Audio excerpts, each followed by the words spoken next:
हम ये नहीं कह रहे कि तुम तीर्थ स्थान मत जाओ, तुम कोई कार्य मत करो। तीर्थ का तीर्थत्व भगवत प्रभाव से है, और भगवत प्रभाव अंश मात्र से तीर्थों में विराजमान है, लेकिन नाम में संपूर्ण भगवत सामर्थ्य विराजमान है।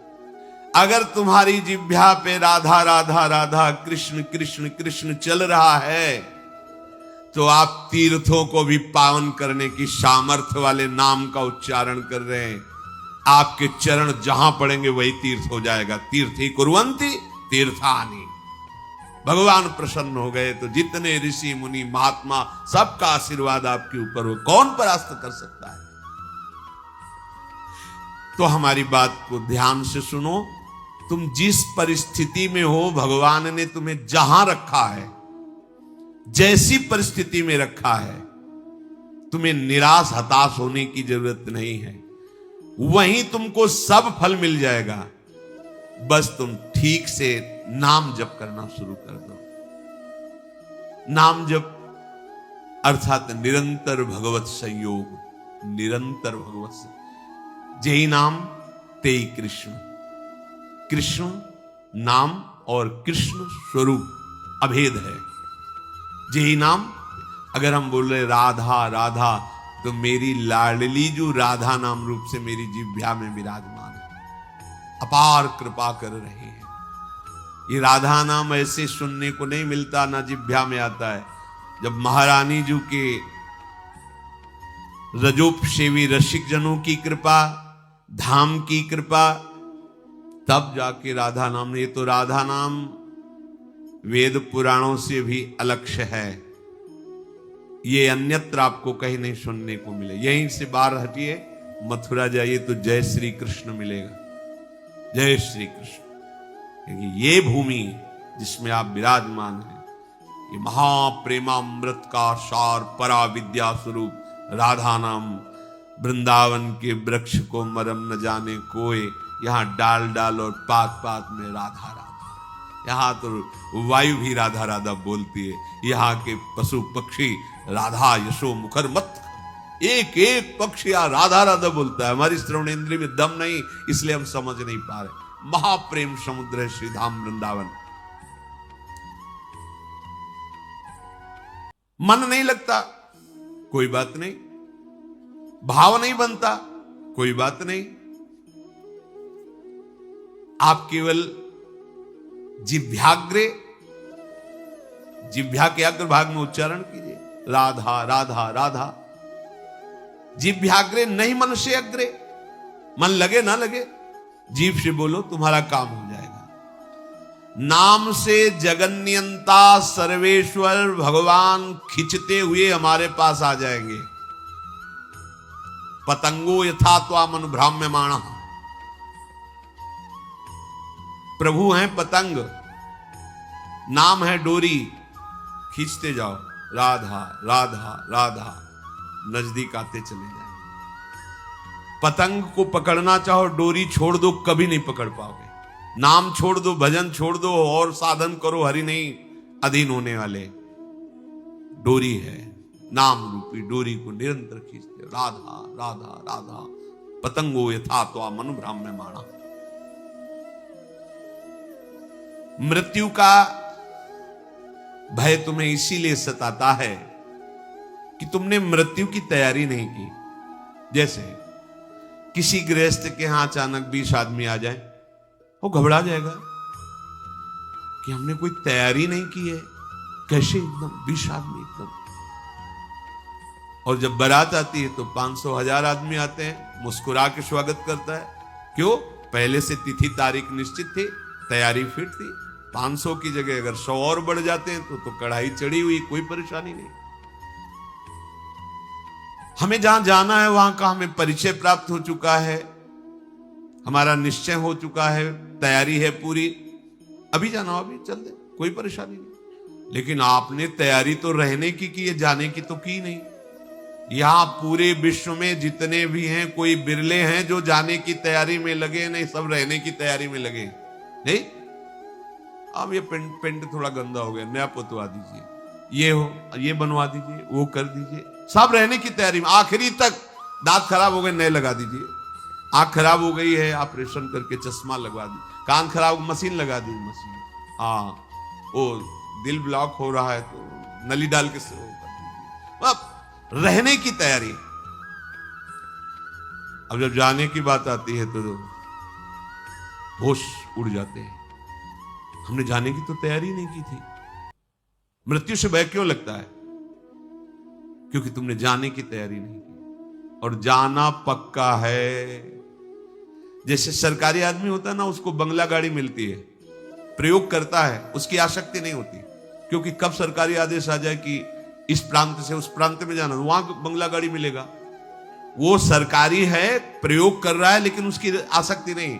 जैसे कोई कहे ना कि ये खिड़की का कोना टूटा हुआ है, क्या है, कभी भी आदेश आ सकता है कि आपको अमुक जगह जाना है, वहां नया बंगला गाड़ी मिलेगी। ये तो सरकारी है, वो ठीक कर रहा है, हमें तो केवल सरकारी काम। बिल्कुल ऐसे ही ये सरकारी गाड़ी मिली है सरकारी काम करने के लिए। भगवत प्राप्ति साधन धाम मोक्ष कर द्वारा, पाई न जे परलोक संभारा। सो परत्र दुख पावई, सिर धुनि धुनि पछताए, कालई कर्मई ईश्वरे मिथ्या दोष लगाए। अब जब बुलावा आया, डॉक्टर ने कहा कि बस 1 साल के हो तुम, बस ये कैंसर ले जाएगा बाप, वो मतलब बचने की संभावना।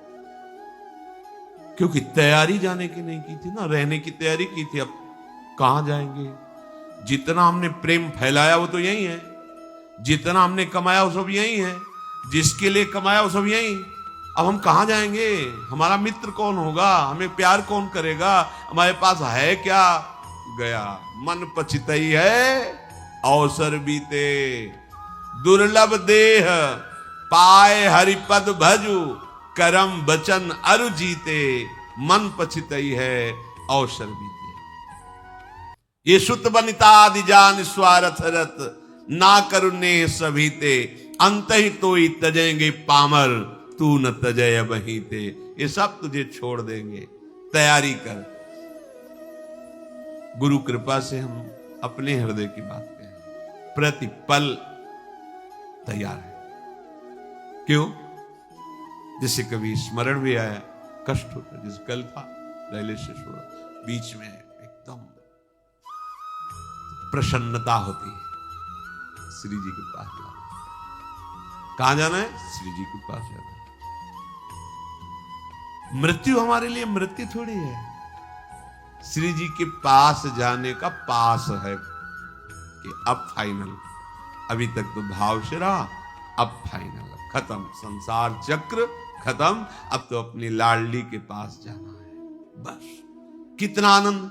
जैसे आपका कोई प्रिय है, वर्षों से आप उससे मिलना चाहते हैं, और गाड़ी आ गई, बुलावा आ गया, चलिए आप, तो आपको कैसा लगेगा? ये थोड़ी लगेगा कि भय लगे, नहीं, एक उमगन आएगी, आप तो तुरंत तैयार हो जाएंगे चलने के। हाँ हाँ हाँ, हम तो वर्षों से इंतजार कर रहे हैं, बस।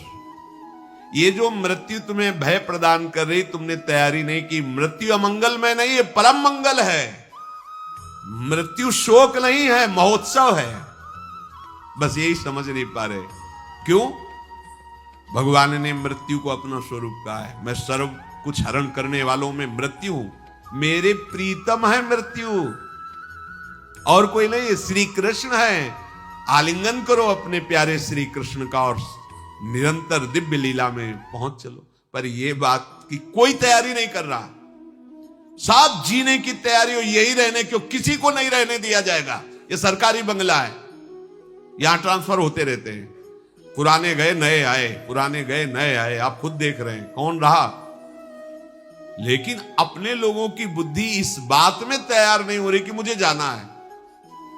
अंदर से देखो, अंदर की बात कह रहे, बाहर से तो अभी आप कि हाथ उठाओ, कितने जाना चाहते हैं, क्या जाना। जब डॉक्टर कहेगा कि जाने की बात आ गई, तुम्हारी किडनी फेल, तुम्हारा दिल फेल, तुम्हारी इतना बड़ा मुंह बगल जा, अब क्या होगा? तो तैयारी नहीं थी ना। तैयारी है तो मुस्कुरा देंगे। हाँ, अंदर से हर समय एक आनंद धारा रहती है, वो किशोरी जी के चरणों की। सत्प्रेम सिंधु मकरंद रसौघ धारा, वो धारा हमें जीवित किए, वो धारा हमें ऐसे प्रसन्न रखती है कि किसी को ब्रह्मा का पद मिलने पर भी उतनी प्रसन्नता नहीं होगी जितनी प्रसन्नता हर समय बनी रहती। ये केवल महारानी जी के चरणों के आश्रय से। पूज्य बाबा कह रहे हैं कि आप कल्पना नहीं कर सकते कि आप कितना सुखी हो जाएंगे। वही बात देखो, बात तभी समझ में आती है जब स्थिति परिस्थिति में वो बात रहे। आप स्वस्थ हैं, सब अनुकूलता है, और फिर आप कह रहे हैं प्रभु की बड़ी कृपा है, ठीक है। लेकिन जब आप प्रतिकूल परिस्थिति में अनुभव करें, वाणी से नहीं, एक होता है देखो कि अब भाई भगवान है, वो जो करेंगे तो सहना ही पड़ेगा, हाँ कृपा ही है, फिर मतलब एक सहना, और एक होता नहीं कृपा है, मैं अनुभव कर रहा हूं इसमें कृपा है, वो बात। अब सहना ही पड़ेगा, और एक है कृपा। ये कृपा है जो अनुभव होता है, ये मृत्यु को भी भयभीत कर देगी। आप कुछ नहीं, कुछ नहीं, ऐसा परमानंद प्रकट होता है केवल लाडली जी के आश्रय से। मतलब अब जैसे हम कहें कि जिस समय हम चिंतन करते हैं तो और हर समय करते क्या है, पर कभी कभी उसमें गाढ़ चिंतन जब होता है तब दिखाई देता है कि अरे ये जीव कैसा भ्रमित हो रहा है, कैसे इसका समय नष्ट कर रही माया, जिस समय में ये परम पद प्राप्त कर सकता है उसको कैसे नष्ट कर रहा है, बड़ी भूल हो रही, बड़ी भूल हो रही। तो तभी जब वो अंदर से कि आप क्या इतने घंटे सो रहे हैं, बर्बाद क्यों कर रहे हो? अरे एक वो नींद आने वाली है जिसमें सदा सदा के लिए तुम सो जाओगे, होश में हो, मृत्यु आने वाली है। यहां तो काम चलाना है, भोजन पाके, क्रियाएं करके, नींद लेके, ये केवल काम चलाना है। मुख्य हमारा कार्य है भजन, क्योंकि इससे हमारी गति बनेगी। हमारे जीवन का लक्ष्य भजन है। प्रभु की बड़ी कृपा, सच मानिए जिसको सत्संग मिल गया, सत्संग में स्नान करने पर फिर और कुछ कोई तीर्थ स्नान करने की जरूरत नहीं रह जाती। स्वाभाविक कैसे, सत्संग का फल है। मज्जन फल पेखिए तत्काला, काक होए पिक बको मराला। अगर सत्संग रूपी तीर्थ में स्नान कर लिया तो कौआ कोयल हो जाएगा, बगुला हंस हो जाएगा। इसका तत्काल का प्रभाव है। एक सत्संग का शब्द आपके जीवन को बदल देगा। सत्संग के समान कोई बड़ा तीर्थ नहीं है। अगर इसमें जो रोज अवगाहन करते हैं पर आचरण में उतार ले, कुसंग ना होने पावे, तो सत्संग तुम्हें महात्मा बना देगा। पैंट शर्ट में तुम महात्मा होगे, गृहस्थी में रहते हुए तुम महात्मा होगे। महात्मा कोई बाहरी वेश ही नहीं है, महात्मा एक स्थिति है। महात्मा की एक स्थिति होती है। यह बात बिल्कुल याद रखना, कभी निराश मत होना। तुम्हें कभी यह सोचना नहीं पड़ेगा कि मेरा क्या होगा। यदि एक क्षण भी तुम बर्बाद नहीं करोगे तो बर्बाद व्यर्थ करना। तो यहां अगर भगवत भजन नहीं हो रहा तो सब व्यर्थ जा रहा है। आप देखो यहां सत्य कुछ नहीं, मान लीजिए कुछ सत्य नहीं, दिखाई सब कुछ दे रहा है, कुछ नहीं। ये जादू है, माया का जादू। वो अभी नेत्र सही नहीं, इसलिए आपको ये बात मजाक सी लगेगी। यहां दिखाई सब कुछ दे रहा है, लेकिन जो है वो नहीं दिखाई दे रहा, जो नहीं है वो दिखाई दे रहा है। इसी का नाम माया है। देखो कहां गए अम्मा, कहां गए पप्पा, कहां गए परिवार, खोजो तो नहीं मिलेगा। जो कल विषय था वो कहां गया, जो कल दृश्य था वो कहां गया। वो सब एक स्मृति के गर्त में जमा होता चला जा रहा है। और जब हम सत्य स्मृति करना चाहते हैं तो वही सब हमारे सामने फैल रहा है, वही हमारे सामने सब चला रहा है। असत्य की इतनी जोर की सत्ता की स्मृति बैठ गई कि कुछ नहीं, आंख मूंदो तो पुरानी सब स्मृतियों का रजिस्टर भरा है। इन्हीं को डिलीट करना भगवत प्राप्ति कहते हैं। पूरा स्मरण संसार का खत्म, भगवत स्मरण से भर गया हृदय, उसी को कहते जीवन मुक्त महापुरुष। तो मेरी बात मान लो, एक क्षण भी भजन से बिलग न जाने पावे। सेवक जी महाराज भी कह रहे हैं कि कबहू काल वृथा नहीं जाए, एक क्षण भी तुम्हारा व्यर्थ नहीं जाना चाहिए। व्यर्थ क्या है? अगर भजन छूटा, नाम छूटा, भगवत आश्रय स्मृति, वो व्यर्थ जीवन है। चाहे जितना आप कमा लो, कुछ नहीं। ये ऐसी बाढ़ सी आती है, वो घटती देखे जाते हैं। किसी व्यक्ति को हमने देखा था एक बार, वो पूरा परिकर आए थे, सोने की कटोरी, चांदी की कटोरी, चांदी की थाल, किसी में अनार के दाने, किसी में पपीता के हुए, ढेर सारी चौकी में बाल भोग के समय। तो पूछा कि उन्हीं के निज जनों से, तो उन्होंने बताया अमुक अमुक अमुक ऐसा ऐसा। फिर कुछ समय बाद वो मिले तो उन्होंने बताया वो जो थे ना, वो इस समय अमुक जगह बंदी है। इतना वैभव, इतना सब, वो किसी बहुत फैक्ट्री के बड़े मालिक थे ऐसा। वो उन्होंने बैंक का कर्जा लिया था ऐसा। ये माया का ऐसे फ्लू चलता है। एक समय सोने की कटोरी और दूसरे समय अल्युमिनियम का कटोरा। बड़ी विचित्र खेल। कभी इस पर भी, ये सत्य नहीं है, ये नाटक है माया का। सत्य है हरिनाम, हरे नामयु, हरे नामयु, हरे नामयु। मान लीजिए, ये मत समझिए कि हम बाबा जी तो भगवान के पक्ष की बात केवल कह रहे हैं। सत्य विषय यही है, सत्य विषय यही। अगर आप भगवान का भजन नहीं करते तो जो भी कर रहे हो, हाथ कुछ नहीं लगेगा, बटोर लो। संतों ने उसको ऐसा बताया है कि जैसे अंधा आदमी एक दुकान में गया और कहा कि हमें कुछ सेवा बताओ, तो बोले अब हम क्या तुमको सेवा बताएं, क्योंकि आंख तो है नहीं। अगर कहे साबुन उठा के दो, माचिस उठा के दो, तो तुम्हें पता ही नहीं, दिखाई नहीं दे रहा। ऐसा करो, तुम मूंज की रस्सी बटो। तो बैठा दिया मूंज, और एक भैंस का पड़ा के लग गया, तो मूंज चबा ले, वो जैसे से सरकाता वो चबा जाता। जब शाम हुई वैसे किया तो हाथ ही वाली मूंज थी और कुछ था ही नहीं। इसमें हाथ वाली भी मूंज नहीं रहेगी, क्योंकि हाथ ही नहीं रहेंगे, हाथ भी तुम्हारे साथ नहीं जाएंगे, यहीं छूट जाएंगे। ये पूरे संसार की जितनी क्रियाएं, जितनी वस्तुएं, अगर भजन नहीं हो रहा तो सब व्यर्थ है, सब व्यर्थ। कैसे? जैसे पूर्व में भी हम कुछ रहे होंगे, इस जन्म में हमारे पास क्या है वो पूर्व का? ना वो संबंध है, ना संपत्ति है, ना पढ़ाई है, ना वो बल है, ना वो बुद्धि है। फिर नया नया नया, कब तक चलता रहेगा ये प्रपंच? इसलिए प्रभु ने इस बार तुम पर अहेतुकी कृपा करके ये संयोग प्रदान किया है। ध्रुवदास जी कह रहे, बार बार तो बनत नहीं या संयोग अनूप, मानुस्तन वृंदा विपिन रसिकन संग और विविरूप श्यामा श्याम की उपासना। मैं आपसे फिर प्रार्थना करता हूं कि आप केवल प्रभु के आश्रय में रहना, वो संभाल लेंगे। आप कोई भी हो, कैसे भी हो। आप चेसु दुराचारो भजते मामानन्य भाग, सादृव समन्तव्या सम्यक व्यवसिता, ऐसा वो संभाल लेंगे। बड़े कृपालु हैं, बड़े कृपालु हैं। देखो, कोई भी प्रकृति के द्वारा रची हुई वस्तु अपना स्वभाव नहीं छोड़ती। स्वभाव है अपना अपना, सबका स्वभाव, प्रकृति की हर वस्तु का एक स्वभाव है, और वो अपने स्वभाव का प्रभाव दिखा के ही रहती है।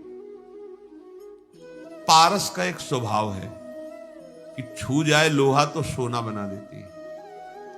अब वो पारस बहुत बड़े संयमी नियमी के घर का लोहा है, या बहुत बुरे आचरण करने वाले के घर का लोहा है, और अगर वो छू गई तो सोना बना देगी।